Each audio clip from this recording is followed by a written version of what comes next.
Fear not, Mary, for thou hast found favor with God. And behold, thou shalt conceive in thy womb, and bring forth a son, and shalt call his name Jesus. Luke 2:30. For nearly 2,000 years, the birth story of Jesus Christ has inspired millions. Generation after generation has been moved by its miracles, its majesty, and its simple humanity. But for many scholars, the Christmas story remains an unsolvable enigma. For centuries, pilgrims have flocked here to Bethlehem to worship at the sacred spot where it is believed Jesus was born. Have they all been coming to the wrong place? A number of scholars today would argue that probably Nazareth is more likely to have been the birthplace of Jesus rather than Bethlehem. It is not just the location that is open to question, but the time. Is Christmas being celebrated in the wrong season? The date of December 25th is purely legendary. We do not know the date of the birth of Jesus nor the month. The essence and spirit of Christmas are immortal. It is just the details of the story that puzzle scholars to this day. Almost everything about the birth of Jesus could be put in the category of mystery. Can we ever know when Jesus was born? Who were the legendary wise men? And what was the star they saw in the east? These are but a few of the mysteries of the Bible.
And lo, the angel of the Lord came upon them, and the glory of the Lord shone round about them, and they were sore afraid. And the angel said unto them, Fear not, for behold, I bring you good tidings of great joy, which shall be to all people. For unto you is born this day in the city of David a Saviour, which is Christ the Lord. And this shall be a sign to you. You shall find the babe wrapped in swaddling clothes, lying in a manger. Luke 2:8.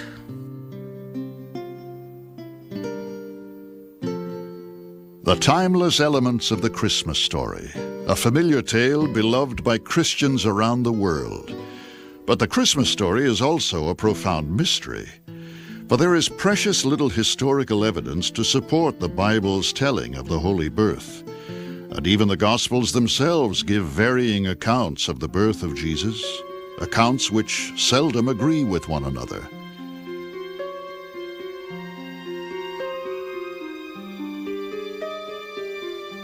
It's probably true that there are more mysteries than facts about the birth of Jesus. We don't know really when he was born.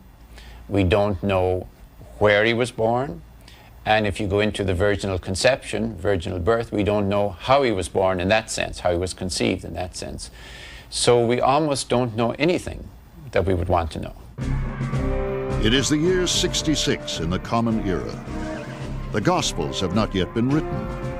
In Judea, decades of Jewish resentment against Roman rule explode into war. The victorious Romans burn the temple, holiest sanctuary of the Jewish faith.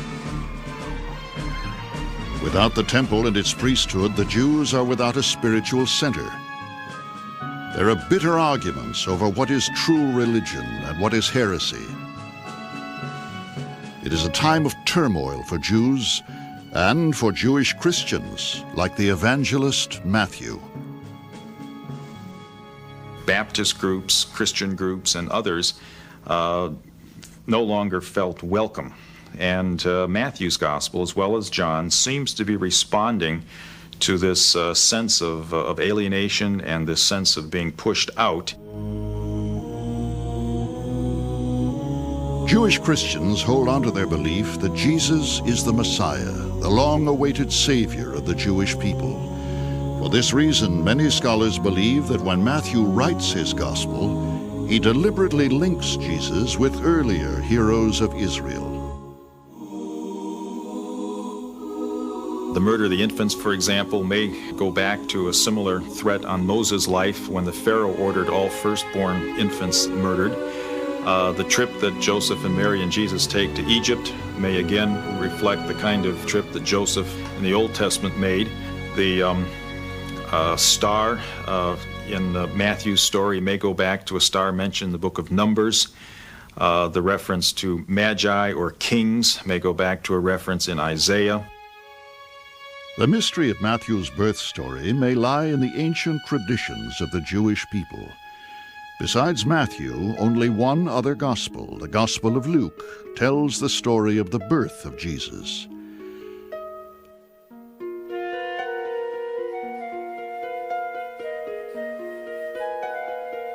A clue to the mystery of Luke's birth story may lie in its opening chapter, which portrays Joseph and Mary journeying to Bethlehem to be taxed, at a time when memories of the failed Jewish rebellion against Rome were still painfully fresh.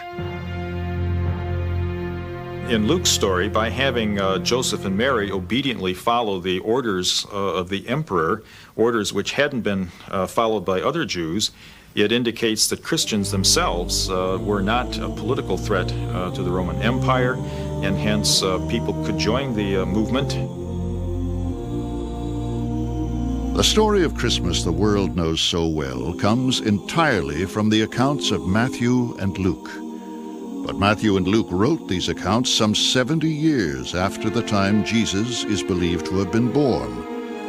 Can stories written so long after the birth of Jesus be relied upon to be historically accurate?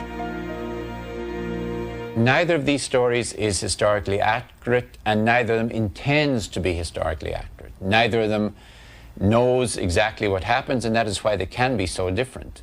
It's not their problem, it is our problem if we read them as history. It seems to me story is the primary way in which God communicates with us. Was there really a star? Were there really magi? Did this or that particular event happen or not? All of those are interesting questions, but they don't get at the heart of the matter, which is the primacy of the story. That is to say that what we as Christians do is tell the story of Jesus in such wise that his story becomes our story. In the Gospel of Luke, Joseph and Mary leave their home in Nazareth and journey to Joseph's birthplace of Bethlehem to be counted in a Roman census. Finding no room at Bethlehem's inn, Joseph and Mary and their newborn son take shelter in a humble stable, which the Bible calls a manger.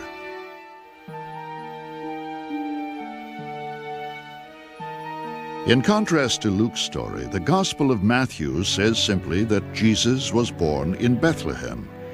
For Matthew, the birth itself is not as important as the dark and mysterious drama that follows it.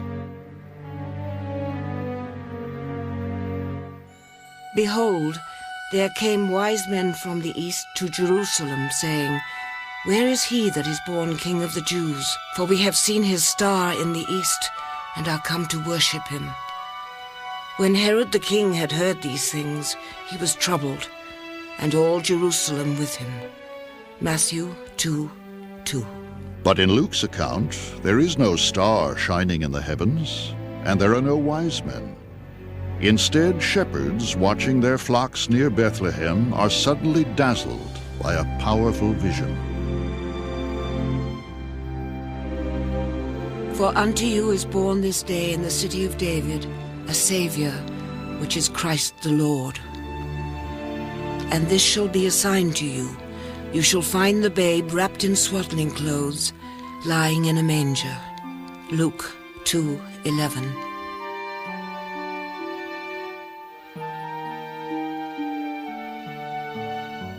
Beyond the Gospel's disagreements, a deeper question lies.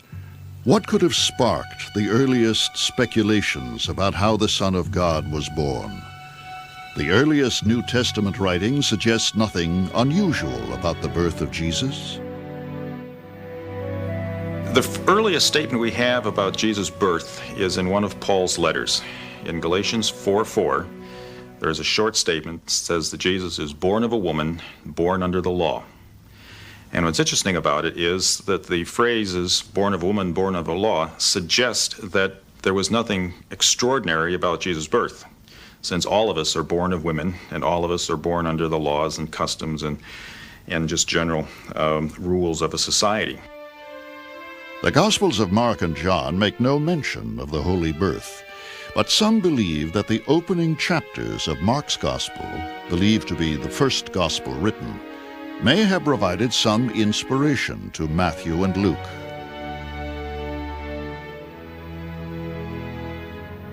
And it came to pass in those days that Jesus came from Nazareth of Galilee, and was baptized of John in the Jordan. And straightway coming up out of the water, he saw the heavens opened, and the Spirit like a dove descending on him. And there came a voice from heaven saying, Thou art my beloved Son, in whom I am well pleased. Mark 1:9.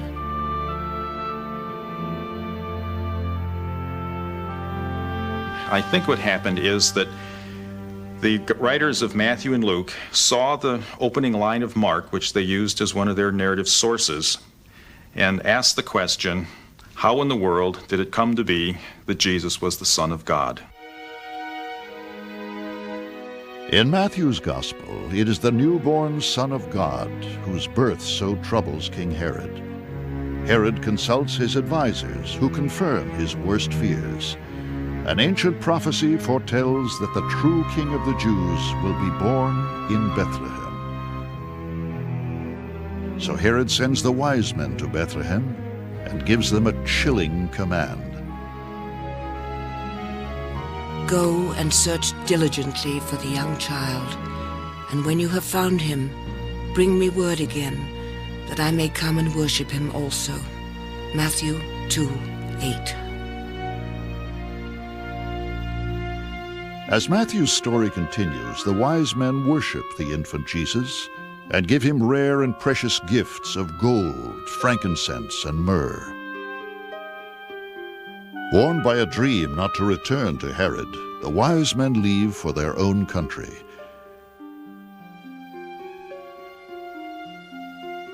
An angel warns Joseph of Herod's deadly plan. Arise, and take the young child and his mother, and flee into Egypt, and be thou there until I bring thee word. For Herod will seek the young child to destroy him. Matthew 2:13. Furious at the Holy Family's escape, Herod gives a brutal order. He commands that every male child in Bethlehem under the age of 2 be slaughtered. His soldiers carry out the frightful massacre.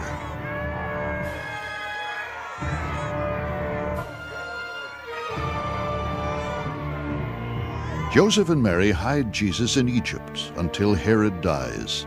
At the end of Matthew's story, they return to their native land.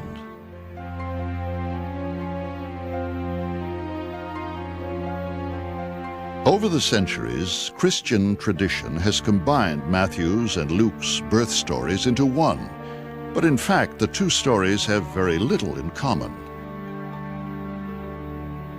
There are only 3 areas where the two stories really agree. One is that Jesus' parents were named Joseph and Mary. Second, that the birth was in Bethlehem. And third, that there was something extraordinary about the birth. In the end, the mystery remains. There is little historical evidence to support the Gospel's account of the Holy Birth. And even the Gospels tell different versions of the story.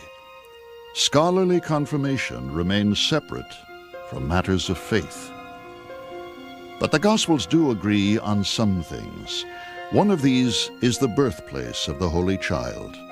Yet here again, history raises many intriguing questions about where Jesus may actually have been born.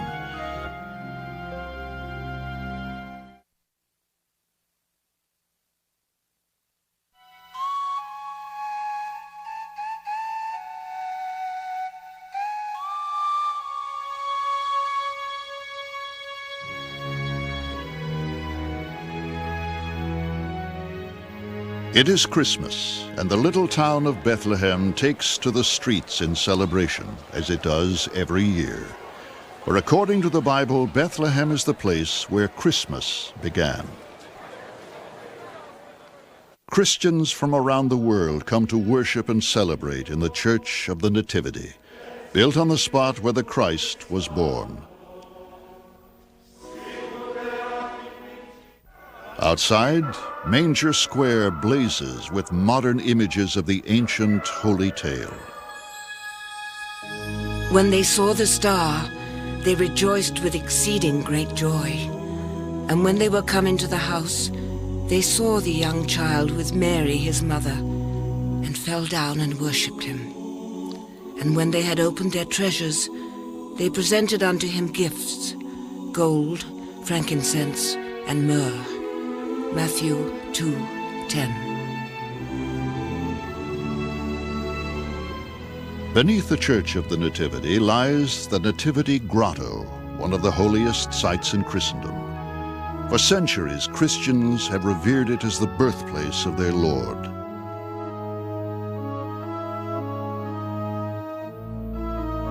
A silver star marks the spot where Jesus is said to have been born. In the ancient Latin tongue of the Church Fathers, the inscription proclaims, Hic de Virgine Maria Jesus Christus natus est. Here Jesus Christ was born of the Virgin Mary. It is a place which feels saturated with holiness and tradition, firmly anchoring the faith of the millions who come to worship here.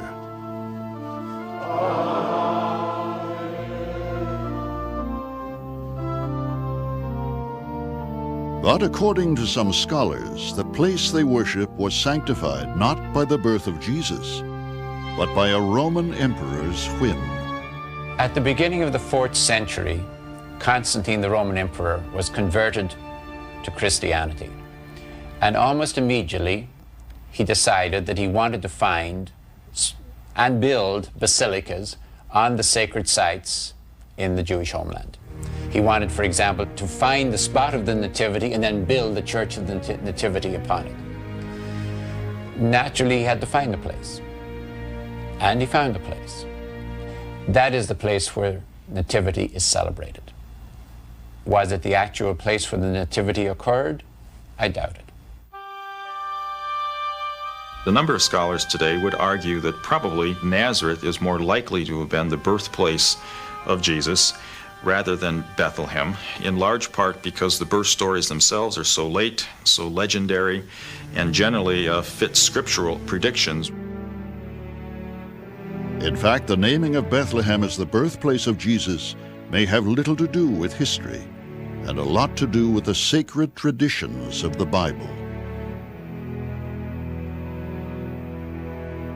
But thou, Bethlehem, though thou be little among the thousands of Judah, yet out of thee shall come forth unto me, that is to be ruler in Israel, whose goings forth have been from old, from everlasting. Micah 5:2. To New Testament writers, the Old Testament prophecies spoke loud and clear. The Messiah would be a descendant of King David, one of Israel's greatest leaders, who was born in Bethlehem. To fulfill these ancient prophecies, the Davidic prophecies, it may have seemed necessary to the Gospel writers to place the birth of Jesus in Bethlehem. It's like in American history, we say somebody was born in a log cabin, we think immediately of Lincoln. So, born in Bethlehem equals David, born in the log cabin equals Lincoln. A first-century person would immediately get the message. But is the prophecy being fulfilled? Or is history being written to fulfill the prophecy? As early as the 2nd century of the Common Era, worshippers of Jesus honored a cave at Bethlehem as his birthplace. But this tradition is found nowhere in the Gospels. Luke says that Joseph and Mary laid the newborn Jesus in a manger, but does not say he was born there. By the 4th century, the cave site was so well known that the Emperor Constantine erected the Church of the Nativity on top of it.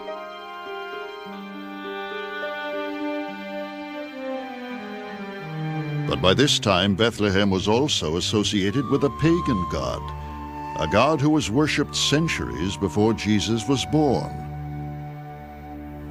There is at least one tradition that says that after Jesus' birth and after the rise of early Christianity, it was also used as the site of a shrine to a pagan god Adonis, a dying and rising god, which would make it all the more intriguing.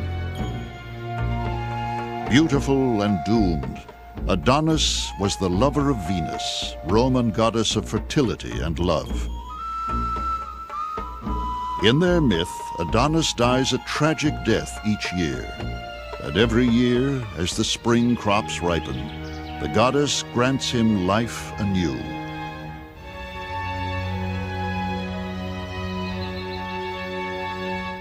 It was in its own way a resurrection story. Worshippers of Adonis wept for his death and celebrated his return to life. They did so at the holy site in Bethlehem. In the 4th century, a disgusted Christian wrote, "In the cave where the Christ child once cried, they wept for Venus's lover."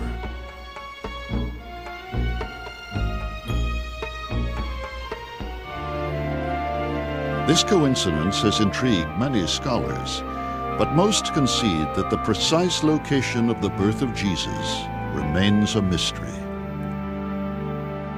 I don't think this is, in my own mind, not a hindrance to those of us who would like to make Christian pilgrimages to these sites, because we know that it happened within that area.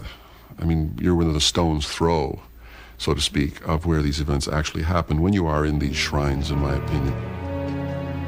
And so the question of Bethlehem's association with the birth of Jesus remains unanswered. But there is another fascinating enigma associated with this city and with the Holy Child, the Star of Bethlehem. Can this famous phenomenon reveal more about the Holy Birth? If history cannot solve the riddles surrounding the birth of Jesus, perhaps science can read them in the stars.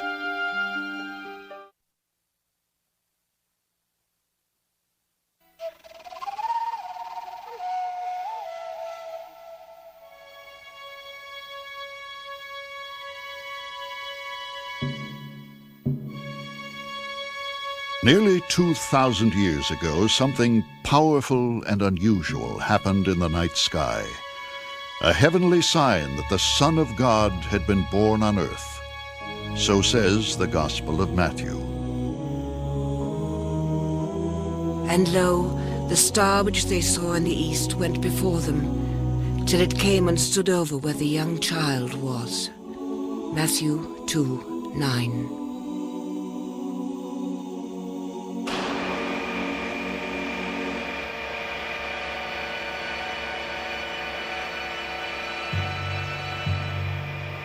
For centuries, astronomers like John Moseley have wondered what the wise men saw in the night sky that sent them west to seek the infant Jesus. Today, when people try to identify the star with an astronomical object, they talk about conjunctions. A conjunction of planets is when one planet passes another. And we know that to astrologers, who were the people who were watching the sky at this time, planetary conjunctions had great significance. We can recreate planetary conjunctions that have happened in the past, going back thousands of years, with great precision. We know where the planets were at the time of the birth of Jesus with much greater accuracy than the Magi knew, and they could watch them. Ancient records tell us that Judea's infamous King Herod died after an eclipse of the moon. but before the Jewish spring festival of Passover. Astronomers have combed their own records, looking for the ancient eclipse that preceded Herod's death. People have chosen an eclipse that happened in the spring of 4 BC as the one associated with Herod's death, and have put Herod's death in 4 BC. But there are other contenders. For example, there was a widely observed eclipse that was total in January of 1 BC. In the year 1 before the Common Era, some spectacular celestial activity had just occurred which might well support Matthew's account of the wise men and the star of Bethlehem. Several times during the years 3 and 2 BCE, the planet Jupiter moved unusually close to the planet Venus and the star named Regulus. In the summer of the year 2 BCE, the most astonishing of these conjunctions took place. And at that time, the planets were so close that Venus actually overlapped Jupiter. Extremely rare. If the Magi had had a telescope, they would have seen Venus slightly in front of Jupiter. What they did see was a now dark western sky with the 2 brightest planets so close that their light merged into one single gleaming beacon in the west. And the 2 planets then set shortly after 10 o'clock that night.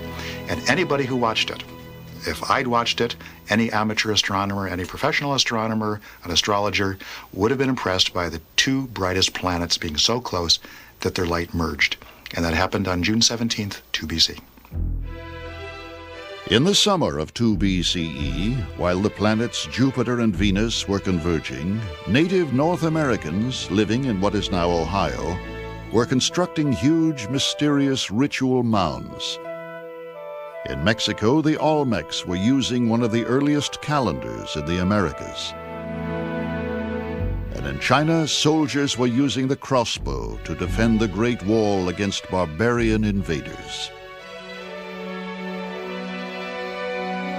While astronomy may provide some intriguing support for the existence of the Star of Bethlehem, there remains another question, another mystery in the Bible's telling of the Holy Birth.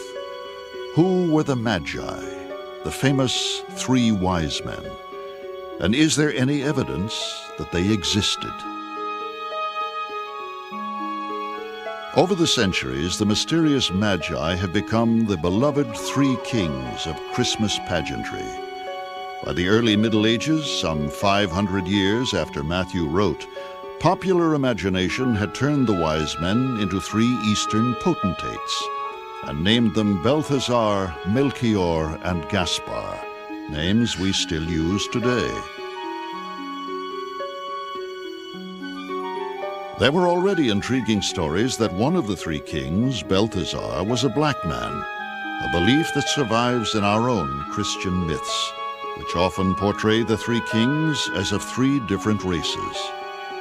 Yet none of these popular traditions can be traced to Matthew's story. The Gospel tells us only that the men who followed the star were from the east and that they were wise. In a sense, there's no more ironic scene in the entire gospel tradition than these great figures from the East coming to pay obeisance or give worship to this child who's sitting on the knees of a peasant woman in a peasant worker's hut. But history holds other clues to the Magi's identity. In the 5th century before the Common Era, the Greek historian Herodotus wrote about the powerful priests of the Medes. These priests had special powers to interpret dreams. Herodotus called them Magi. Our word magic comes from this name. By Matthew's time, the term Magi meant all respectable scientists and astronomers who lived in the lands east of the Roman Empire. To the east lay the mighty Persian Empire and the ancient city of Babylon, where wise men had been studying the stars for thousands of years. These Magi would have had the skill to detect an unusual conjunction of the planets. They would also have had the knowledge to connect a celestial occurrence to the ancient destiny of Israel. The Jews had been captive in Babylon some 6 centuries earlier, and so it's entirely likely that the Magi knew about the Jewish prophecies. So it's quite natural to think that when the Magi saw this sign, they would have linked it with prophecies relating to the destiny of the Jewish nation. So it all fits together. Were the Magi ancient Babylonian astrologers? And did they already know about the Hebrew prophecies of a Messiah whose coming would be heralded by a star? While science and history may eventually shed some light on the Star of Bethlehem and the Magi, many questions about the Holy Child are not so easy to answer. The virgin birth is one of the greatest miracles in the story of Jesus, and also one of its most puzzling enigmas. For believers, it is a matter of faith. For scholars, a mystery to be investigated.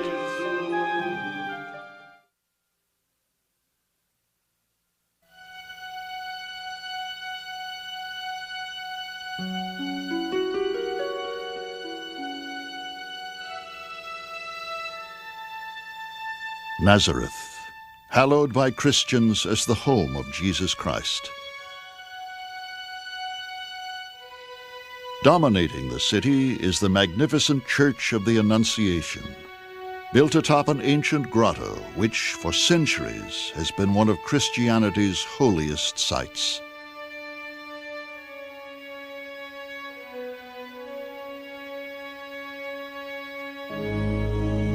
The church was built on the traditional site of the house of Mary and Joseph. The cave of the Annunciation, thought to have been the dwelling place of the Holy Family, lies beneath the church. According to the Bible, it was here that the Virgin Mary heard the incredible, frightening, joyful news of a miraculous child growing in her womb. Then said Mary unto the angel, How shall this be, seeing I know not a man? And the angel answered and said unto her, The Holy Ghost shall come upon thee, and the power of the Highest shall overshadow thee. Therefore that holy thing which shall be born of thee shall be called the Son of God. Luke 2:34.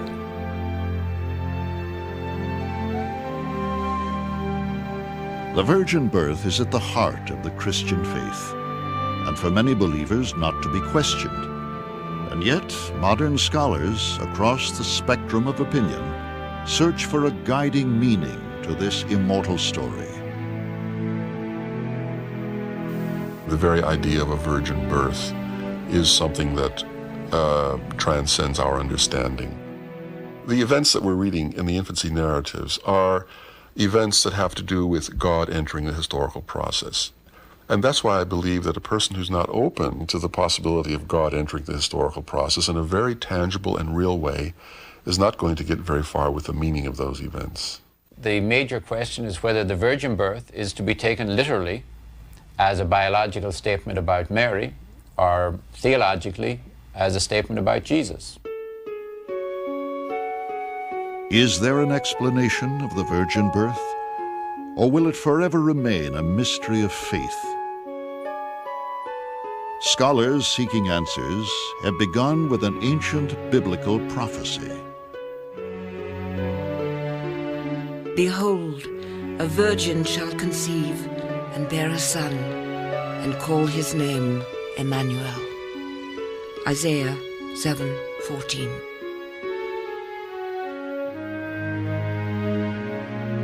Some 700 years before Matthew would write his gospel, Isaiah's prophecy of a miraculous birth rang out over Israel. In Isaiah's day, however, the Hebrew word for the mother of the child did not mean virgin. It meant simply young woman. Did Isaiah, when he said, Behold, a virgin shall conceive, was he aware of what he was saying in the sense of how this would be applied by early Christians to Jesus?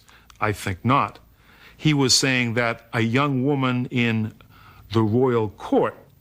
She will bear a son, and we have high hopes for this son. But the point in early Christianity is that the young woman, Mary, bears a son, for whom early Christians have even higher hopes than any figure in a royal court. Some scholars believe the idea of a virgin birth comes from a source radically different from Isaiah's prophecy, from traditions which existed long before the New Testament and most of the Old Testament. Very often it was the divine father, Zeus, who had sexual relationships with a young woman, a virgin woman, and the birth that resulted was Dionysus or Heracles or one of the great heroes of renown. Early Christians, before they were Christians, used those stories to valorize their own lives, to give models and strength to themselves. In fact, one would be shocked not to find stories of the virgin birth, the divine birth, divine parentage on one side of Jesus. In fact, mythology's list of virgin births is impressive and goes back long before the time of Jesus. It is well known that Romulus and Remus, the twin founders of Rome, were raised by a she-wolf, but it is less well known that their father was the god Mars and that their mother was a virgin. The Buddha's mother dreamed of him entering her womb as a snow-white elephant. Cyrus the Great, founder of the Persian Empire, and the Egyptian pharaohs were among the celebrated offspring of gods and virgins. Was the most extraordinary miracle of the Christmas story a common mythological theme of its time? Or was it, as devout Christians believe, a single decisive event in history? The answer is forever lost to science, but the question will be forever asked and will forever cause controversy among scholars and Christians. The question is whether the church would really have depended on secular parallels or Hellenistic parallels, which have idolatrous or polytheistic associations in the mind of these early Christians who were very committed to the monotheistic tradition of Judaism. The presentation of Jesus born from a virgin, born from the Holy Spirit, whatever it might have meant to Jews, would have been very attractive to non-Jews of the time. This is the kind of thing that would have been appealing to people in the Greco-Roman world. The virginal conception doesn't deny the humanness of Jesus. It puts stress on his origins in the Spirit of God. Whatever we say about his divine origins or his divinity itself should not in any way deny the fullness of his humanity, because if it does, then we're not talking about the Jesus that Christian faith has always believed in. Perhaps the greatest of all the mysteries surrounding the birth of Jesus, the virgin birth seems destined to remain a mystery, a powerful sign from God to those who believe in it, and a powerful enigma to those who question it. But there are some questions which history can answer. Those answers, however, may be very different from some of the world's best-known traditions. Christmas, celebrated as the birthday of Jesus, brings to mind beloved images of winter and softly falling snow. Yet there is no historical basis, not even in the Gospels themselves, for placing the birthday of Jesus near the end of the year. Is it possible that Jesus was born in an entirely different season?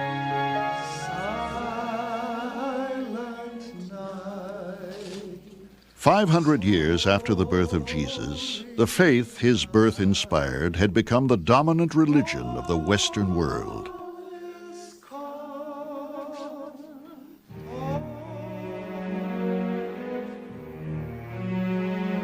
But Christians were still using a pagan calendar. They numbered years from the reign of the notorious Emperor Diocletian, a well-known persecutor of Christians. Diocletian began his rule in the 3rd century after Christ. It would take 2 centuries more until, in the year 533 CE, Christians decided enough was enough. Church fathers decided that rather than count years from the beginning of the reign of a impious, non-Christian Roman emperor, that they should count the years with the birth of Jesus. And so Dionysius Exiguus, a monk living in Rome, was given the project of determining when precisely Jesus was born. Given his marching orders, Dionysius Exiguus, whose Latin name meant Denis the Short, started digging through the archives of the church, searching for the true date of the birth of Jesus. Eventually, he decided that Jesus had been born 754 years after the founding of Rome. To this day, no one knows why he picked this number. He renamed it the year 1 of our Lord, in Latin, Anno Domini. But not everyone was happy with his decision.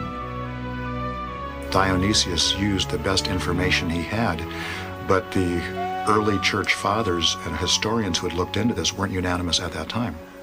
So they had to pick a date, and they picked the best date, and he was the one assigned to do it, and they used his date.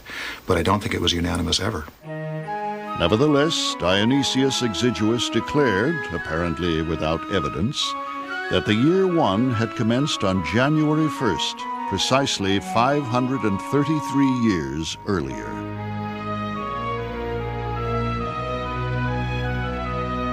Christians of Dionysius' time did agree that the Holy Birth had taken place on December 25th.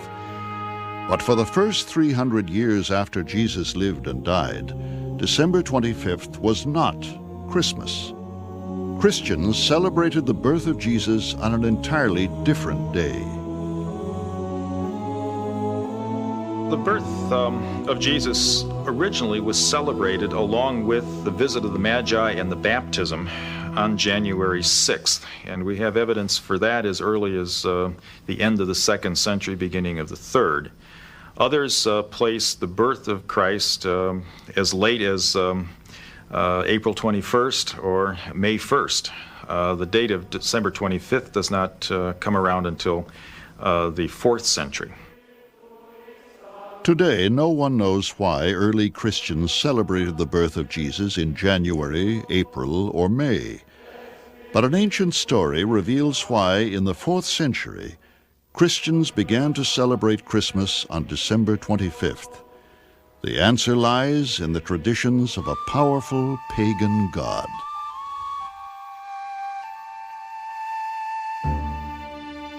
The sun's unconquerable power and dazzling majesty made it a favorite deity of Roman emperors. The Romans believed that the sun was reborn each year at the winter solstice, the shortest day of the year. On that day, the sun vanquished winter's cold and darkness, bringing new life with the warmer, longer days of spring.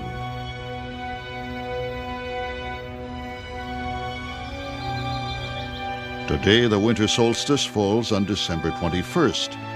But for the Romans, the winter solstice fell on December 25th, a day they declared holy to the sun. On December 25th, worshippers of the sun lit candles in its honor. They feasted and offered each other gifts. It was an immensely popular celebration in which Christians freely participated. The church disapproved of its members celebrating with pagans, but nothing could separate Christians from this festive pagan holiday. And so, sometime around the year 300 CE, church leaders made a very practical decision. Christians seem to have placed their birth of Christ at the same time as this festival, December 25th, as a way of countering this festival and asserting that Jesus himself had overcome the forces of darkness and had become the Son of Righteousness, a phrase which comes from the Old Testament prophets. We may never know with scientific certainty just when and where Jesus Christ was born.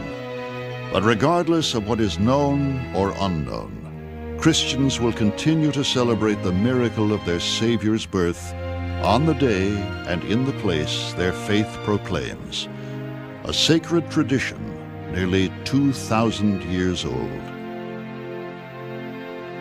Well, the birth stories shouldn't necessarily be looked at as to their amount of historical credibility. It seems to me that what the Christians of the late first century and early second centuries were doing was creating a world, a Christian world, for Christians to inhabit, a world that had its own heroes, its own figures, its own stories, and the birth stories are part of that tradition process. It would be a horrible thing if we decided that the infancy narratives were not historical or not factual, and therefore we would no longer tell the story. The story continues to live, and it lives in our hearts and in our minds to the degree that we allow ourselves to be drawn into the story. Like any great story, the story of Jesus resonates with profound human experience. Its truth lies in the fact that in the mystery of Jesus, we find the mystery of ourselves. For many, the meaning of Jesus' birth comes not from knowing how it happened, but in celebrating the wisdom, the sacred message that Jesus brought to humankind.